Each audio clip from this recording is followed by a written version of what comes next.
Nos encontrarmos neste momento em que a palavra de Deus é direcionada a nós. Vamos com toda atenção participar.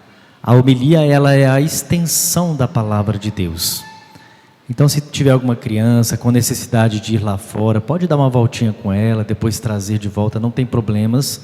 É missão do pai, cuidar dos filhos para que participem da melhor maneira possível da Santa Missa, não deixando-os correr, brincar, não é hora para brincar, não é hora para lanchar, não é hora para dar celular para a criança, não, mas ensinar a participar da missa. Se ainda assim tiver com algum incômodo, não tem problemas, faz parte, dá uma voltinha, volta, isso é missão do pai, é missão da mãe, não é? E é bênção de Deus.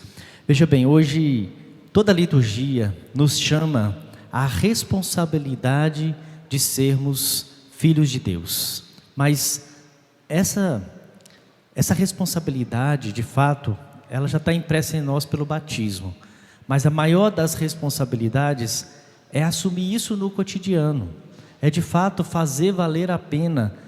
Deus é pai e eu sou filho, e eu preciso viver isso na prática, preciso mostrar isso em cada detalhe da minha vida, para que a graça de Deus ela alcance não só a minha vida, mas também a vida daqueles que estão ao meu lado.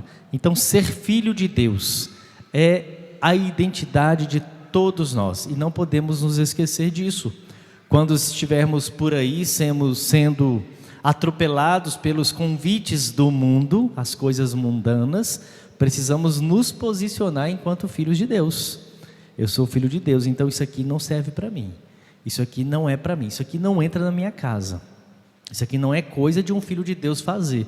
Eu preciso ter essa direção e essa dimensão para saber o que posso e o que não posso. São Paulo disse com muita sabedoria: tudo me é permitido, mas nem tudo me convém. Então o que me convém, eu acolho, o que não, eu desprezo. Filho de Deus precisa ter esse discernimento. Na roupa, o que eu vou usar? Que tipo de veste eu vou usar? Tem gente que vai para a igreja, de qualquer jeito, com qualquer roupa, parece que está numa praia. Nós estamos e precisamos sempre nos lembrar, a casa de Deus, ela exige de nós respeito, não é? E a gente precisa sim mostrar o que somos, a nossa identidade, a partir das vestes, a partir do que falamos, a partir da nossa ação, a partir daquilo que somos, aquilo que mostramos para o outro. Tudo isso determina se somos realmente ou não filhos de Deus.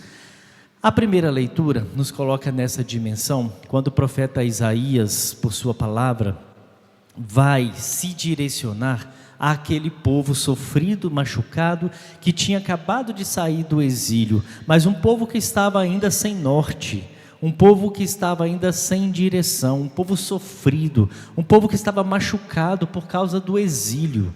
Imagina só, tanto tempo no exílio e agora não sabia mais por onde ir. Chega o profeta Isaías e anuncia para aquele povo que estava sensibilizado pela dor que foi causada por conta do exílio. E diz o profeta: a vós todos que estáis com sede, vinde às águas. Vós que não tendes dinheiro, apressai-vos. Vinde e comei, vinde comprar sem dinheiro, tomar vinho e leite sem nenhuma paga. Aqui nós estamos vendo já a antecipação do amor de Deus, que cuida dos pequenos detalhes, das pequenas situações, nos pequenos gestos, daqueles que passam necessidade, daqueles que confiam em Deus, mas se encontram em um caminho de dificuldade. Aqui nós temos, a partir dessa leitura, o amor de Deus, que é, de fato, o centro para quem tem confiança nele. Passar dificuldades, todos passam, todos passaram, e todos nós um dia passaremos. Se não passamos até hoje, ou se já passamos, vamos passar de novo. Mas para dizer que se há confiança, há também a acolhida de Deus, o abraço de Deus, os braços de Deus abertos para nos amar, para cuidar de todos nós. Tem muita gente sofrendo por aí, depressão, sofrendo também O oposto da depressão? Deu um branco aqui. Hã? Ansiedade, isso. Ansiedade e depressão, né? Veja bem, a depressão é o quê? É o pé lá no passado, né? A pessoa fica paralisada lá naquilo que poderia ter feito e não fez. Por sua vez, a ansiedade já é o contrário, é colocar um pé lá no futuro, coisas que nem aconteceram e já tem gente sofrendo e morrendo por causa disso. Então, aqui nós temos uma dimensão dessa leitura em que o amor de Deus vem ajudar esse povo a se equilibrar no caminho da paz e da bênção. Sem paz e sem bênção, facilmente nos perderemos na depressão, na ansiedade, em qualquer situação semelhante. Mas quando estamos com Deus, não tem nada que nos tira o foco, não tem nada que nos tira da bênção, da graça, não tem nada que nos tira do caminho. Então é preciso ter pressa, diz o profeta Isaías, para atrair para si as coisas de Deus. Vinde e aproveitai, porque o Senhor tem muito a nos oferecer.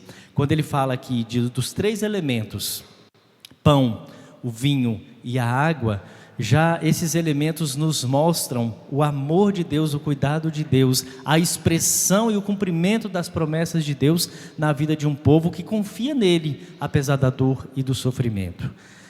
Depois, a segunda leitura nos coloca na dimensão da nossa humanidade. Todos nós encontramos em algum momento da vida as dificuldades, como São Paulo já disse aqui, tribulação, angústia, perseguição, fome, nudez, perigo, espada. O que São Paulo está dizendo? No meio de tudo isso, dê glória a Deus, porque em tudo isso somos mais que vencedores. Quem são os vencedores?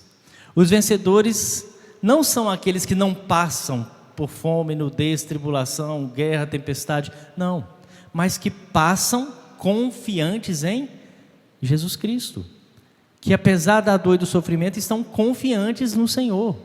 Essa é a diferença. Por isso ninguém nos separa de Deus se eu tenho confiança nele. Pode vir o que vier, tempestade, pobreza, pode vir infidelidade, eu estou com Deus e ninguém me arrasta dali. Pode vir perseguição, da igreja eu não saio, porque eu estou por Jesus Cristo, não é por homem algum.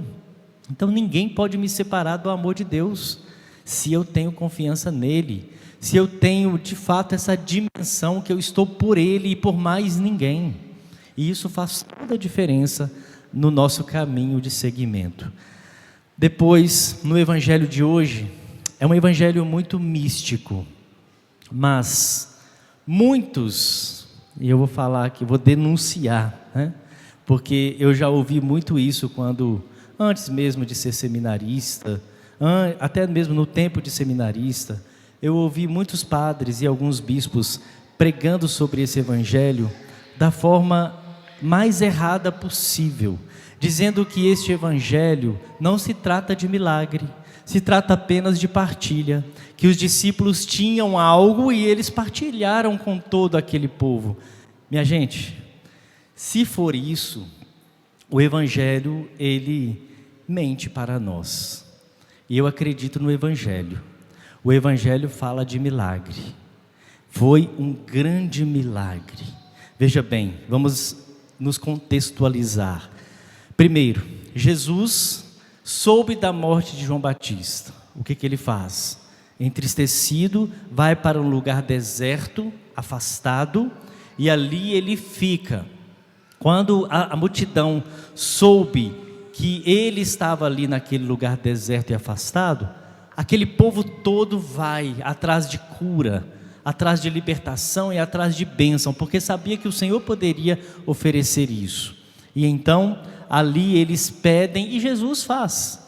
Jesus olha para aquela multidão e sente compaixão, e ali ele cura os doentes, ele liberta os cativos, ele dá a visão aos cegos, ele realiza grandes prodígios e milagres na vida daquele povo, porque ele se encheu de compaixão. Mas acontece aqui um fato extraordinário. Ao entardecer, Os discípulos chegam perto de Jesus e dizem para Jesus: Senhor, o lugar é deserto, já está tarde, e agora precisamos despedir as multidões para que eles possam ir aos povoados e comprar comida. O que Jesus disse para eles? Eles não precisam ir embora, vocês se virem. Foi isso que Jesus disse. Está aqui, entre linhas, ó. Dai-lhes vós mesmos de comer. Jesus está dizendo: se virem. Dai-lhes vós mesmos de comer. Os discípulos responderam: Senhor, nós só temos aqui 5 pães e 2 peixes. E Jesus falou assim: então, traz aqui para mim o que vocês têm. Jesus mandou as multidões se sentarem na grama, e então pegou os 5 pães e 2 peixes, ergueu os olhos para o céu, pronunciou a bênção, em seguida partiu os pães e deu aos discípulos. Aí o que os discípulos fizeram? Pegaram os pães e os peixes, distribuíram para aquela multidão, depois sobraram muitos alimentos, encheram 12 cestas, e ali todos ficaram satisfeitos, fartos. Vamos entender o fato. Nós estamos falando aqui de 5.000 homens, conforme o Evangelho deixou bem claro, fora as mulheres e as crianças. E tem muita mulher que come mais do que homem. E tem muita criança que come bastante também. E se for adolescente, você deve ter um na sua casa, né?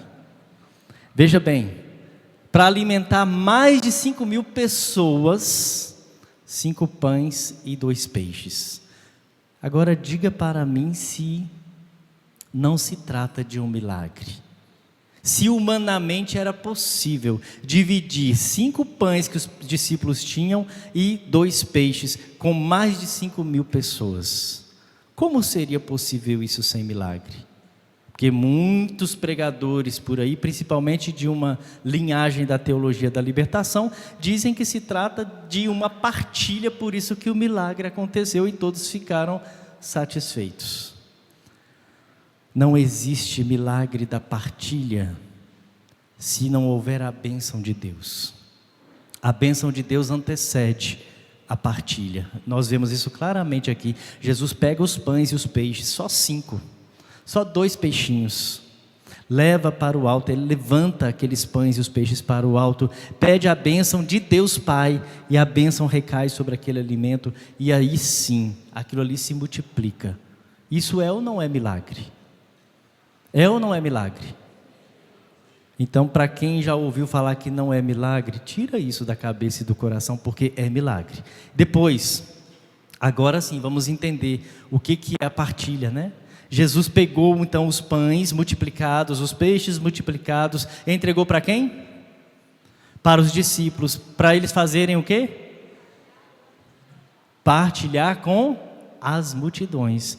Aí sim, a partilha, mas o milagre já aconteceu. Então, houve ou não houve o milagre? E houve também a partilha. Aí o que a gente precisa entender? Para o milagre acontecer, o Evangelho é muito claro, precisa da nossa contribuição humana. Qual foi a contribuição humana dos discípulos? 5 pães e 2 peixes. Talvez você só tenha isso para oferecer para a sua família que está precisando de milagre. É isso que basta. Se você oferecer para o Senhor, Ele vai transformar. E outra coisa, Ele não vai chegar na sua casa e vai fazer um milagre por você que está pedindo. Talvez a cura de alguém, ou qualquer outra realidade. Ele vai te dar o milagre em suas mãos, para você levar e distribuir para os seus. É isso que aconteceu aqui no Evangelho. Eu tenho certeza que ali todos ficaram muito felizes, satisfeitos. O Evangelho fala disso. Porque além do milagre ter acontecido, saciado a fome daquele povo, ainda sobrou muita coisa, encheram 12 cestos. Isso significa que Deus é pródigo, que Deus quando faz, Ele não faz com mesquinhez, Ele faz com largueza, Ele faz com abundância. A graça de Deus é larga, ela não é pequenina, ela é abundante. Para a gente entender que o milagre de Deus já está preparado, já foi colocado à nossa disposição. Agora só falta a nossa parte, que é ofertar os 5 pães e os 2 peixinhos. Para aquele milagre acontecer, talvez está faltando só isso. Tem muita gente buscando milagres, aí fica aí em grupo de oração, fica buscando linhagens, talvez até que foge do padrão estabelecido por Jesus Cristo. Não que eu seja contra grupos de oração, não é isso. É porque tem gente que deixa de pedir diante do altar na Santa Missa, porque lá no grupo de oração tem mais fervor, tem mais isso, tem mais oração, tem chama para lá e chama para cá, e acha que é lá que o milagre vai acontecer. Está errado. Se o milagre não acontecer aqui, lá também não vai acontecer. É aqui que vai acontecer o maior milagre. Depois sim a gente pode ir para lá, vivenciar aquela espiritualidade sem problemas algum. Mas tem muita gente trocando a Santa Missa por outras realidades, por outros momentos até alegres, festivos, satisfatórios interiormente, sim, mas vazios. Porque tudo que é sem Eucaristia, sem a força da palavra de Deus e da Eucaristia anunciada diante do altar, não tem preenchimento para o ser humano, é vazio. Por isso precisamos buscar a Eucaristia. E o milagre acontece em cada missa. Não tem milagre maior do que esse que a gente contempla aqui, com os nossos próprios olhos. A transformação do pão no corpo do Senhor, do vinho no sangue do Senhor. Que milagre mais bonito. E aqui o Senhor nos faz coparticipantes deste milagre. Recebemos a bênção no finalzinho da missa, e a nossa vida é toda abençoada para quê? Para a gente abençoar os que estão lá fora. Por isso eu falo com muita clareza. Cadê os pais aqui? Levanta a mão. Pai e mãe. Vocês são os maiores agentes de milagres na vida dos filhos de vocês, sabia? Você casado é o maior agente de milagre para o seu cônjuge. Às vezes a gente não toma posse disso, né?